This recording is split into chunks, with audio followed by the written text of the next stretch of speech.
Alright, so we're just going to do a quick video today on it. This is a 2009 Cobalt SS. It's got the Brembo brakes on it from the factory. They're a little bit different than a normal regular Cobalt or standard brake system. The actual caliper itself here is actually the bracket too that holds it on to the steering knuckle. It's all one piece. Most cars have a separate bracket for that. This just bolts into the steering knuckle with two 13mm bolts. This has got 4 pistons all together, 2 on each side. It has a line that comes up underneath it to feed both sides. So you have, like when you bleed it, we're not going to bleed it today, but if you would, you'd have 2 bleeder valves on it. And it's actually pretty simple to do these. If you've never done one though, this is how we would go about doing it. You're going to need not really any special tools to it. I use a pin or a drift like this to knock out the pins here.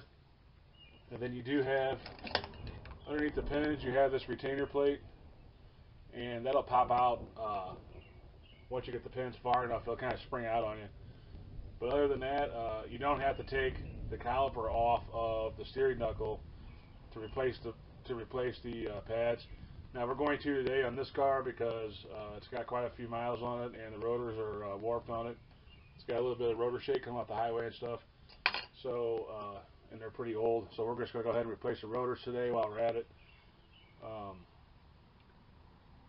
And the only reason why you may want to take this off if you're not replacing the rotors would be to get in there with a wire brush and clean up the inside of this caliper so that the pads, a lot of brake dust and gunk gets in here, and it makes it kind of hard for the pad to move around. So that would be one reason why you would take the caliper off if you're not changing the rotors, but we're going to do it anyway. So you see here, there's a pin here and a pin here, and that's all that holds everything in line. So we're just going to take a drift and just hammer these pins out. It shouldn't be too hard. And like I said, when you get so far, this thing will pop out and fly out, so be careful with that. And once you get to a certain spot, you can kind of move your drift over here by the pads.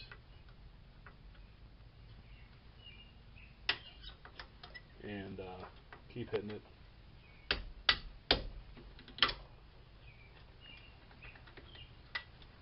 And like I said, this has got quite a bit of brake dust and build up on it, so it's a little harder. Sometimes they're a little harder to slide out. Now I have my finger on this spring here, that's why it didn't fly up. So that's the pin. This is the pin you're pulling out right here. And the fat end goes towards the inside of towards the inside of the wheel well, and the little skinny end is facing you. That's basically all there is to it. Now you got this pin here.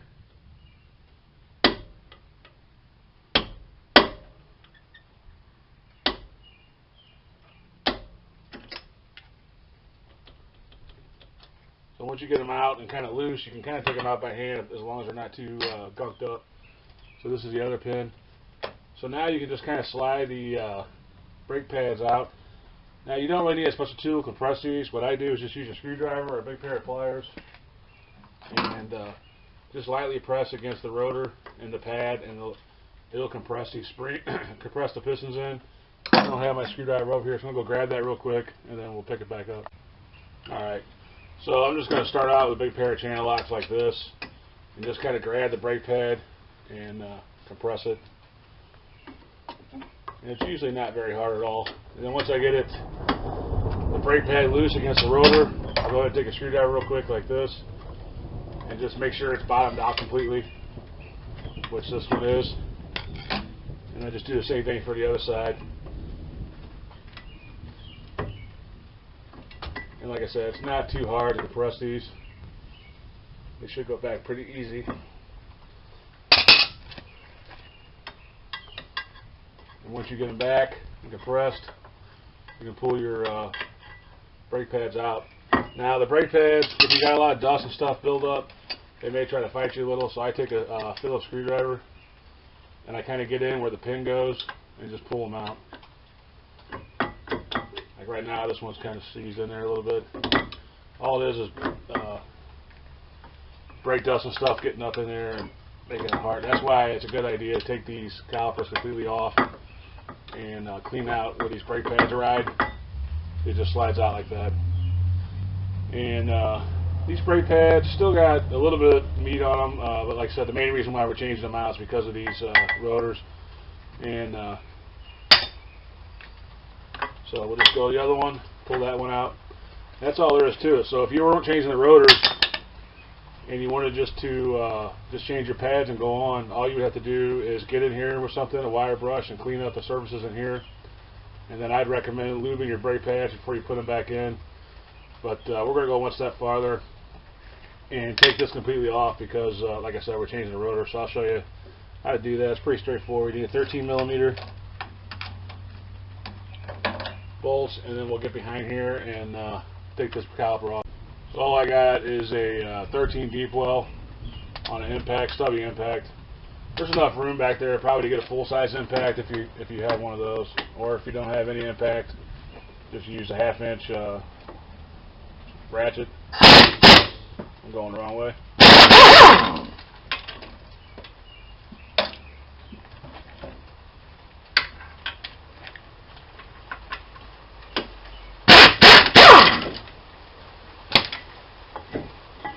These things are real light, super light. So this is how it looks here. You see it's got the 2 bolts back here to hold it in. They're very light. You can see the pistons are already compressed. That's why we use a screwdriver to compress them. So I'm going to go ahead and clean these up. And actually what I'm going to do is set this off to the side. I'm actually doing a strut on this car too. So with the rotor they just pull off like that. And we'll go ahead and get the new rotor. Before that, I got to change the strut out, so I'll pick it back up after I'm done changing the strut out. And then actually do a strut, sway link, and brakes on this today. So anyway, I'm going to change the strut out real quick. And then alright, so we're back on this. I got the strut and everything on, the sway link. So what I did is, hopefully this lighting's not that bad. Took one of these wire brushes and just cleaned out the inside of this caliper here, got rid of all the brake dust and gunk that builds up in it. And so now we're just going to lube up the brake pads where they slide back and forth. So what I'll do is just put a little lube on these ends right here, on both ends, and slide them in there. So I'm going to do that real quick, and then I'll slide them in, and then we're almost home with these. Even if you're not doing your rotors, I would still take your rotor off and clean behind the rotor and on the bearing itself. I do that on every brake job. It helps to keep rust from building up back there, and that can prevent a lot of that rotor shake or brake shake that you feel at higher speeds when you get off the highway or whatever. So I always do that on every job, but with just putting new rotors on, they're already clean, so I just gotta usually I just buff off the face of this hub here, and then you're good to go. So I got the caliper back on, 2 13 millimeter bolts in the back there, and those are tight. So like I said, all we're going to do now is just lube up the metal part of the pad right here that slides back and forth inside here, and then we'll be ready to put the pins and stuff back in. So I'm going to do that real quick. Alright, so I'm just kind of sliding the brake pads back in close to where they're supposed to go.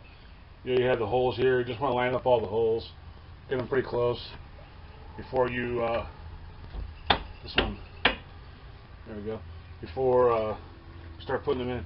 Now this brake kit came with new pins, but I don't really like them because they're a lot smaller than the other ones that came off of here, shorter. So I think I'm not going to use these. They probably would work okay, but I think I'll use the ones that came off here. So I'm just going to clean those up real quick and reinstall the old ones. And then it did come with the new clip, so I will reuse that. It came with this, so we'll use this one. So I'm going to go over to the buffer wheel and clean up these old factory pins here, just because I like these better than I do these shorter ones that come with the new pads. Alright, so I went ahead and cleaned these things up. What you're going to do is just start in the back. The fat end here goes towards the back, and if you remember correctly, when you pull these out, the little skinny end is in the front facing you. So you're just going to kind of feed it through the caliper hole, and then you're going to line it the brake hole, and then you're going to put this clip on, and that rod goes over the top of these clips, so you're going to have to kind of hold it there and get it up over it. And then once you get it started in the third and fourth hole, it should pretty much stay there. And then you put the bottom in, same thing, and then you're just going to use your thumb or whatever and push down on this, and that's it. So they're lined up. So now all we got to do is just tap these in, and that's pretty much done. So let me put my hammer away. So I'll be right back. I'll get the hammer and then we'll finish this up out. Alright, so you shouldn't have to beat on these too hard. If you got it all lined up, it should go in pretty easily. Of course, I don't have mine lined up, I guess.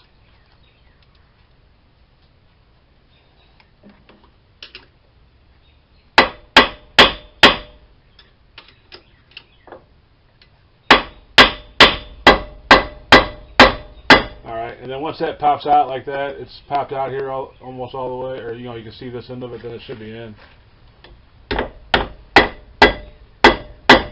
So they're both popped in all the way, and I'll kind of get you over here and show you. Alright, so here's a view from, facing the caliper. You can see this clip is underneath both rods. It has to go underneath there. Like I said, it's pretty easy. Just push your finger or thumb or whatever and just pull it down and push it in until it goes over, until the rod goes over. The fat end of the rod goes out this way towards the inside of the vehicle, and the little pointy end comes out this way. And this is where you get a drift or a punch, and you just put on the pointy end right there, like that, and just drive it through. It doesn't take much to pull them in and out. And then, it's reverse. Just get them all started through all 4 of the holes, and just tap in this rod until it starts to pop out over here. It'll kind of bottom out. It can only go so far. There's no reason to hit it real hard. So that's pretty much it. It's actually probably more simple than a normal brake caliper setup. Anyway, that's about it for front brakes on a 09 Cobalt SS. Thanks for watching. We hope to see you on the next one. And as always, God bless.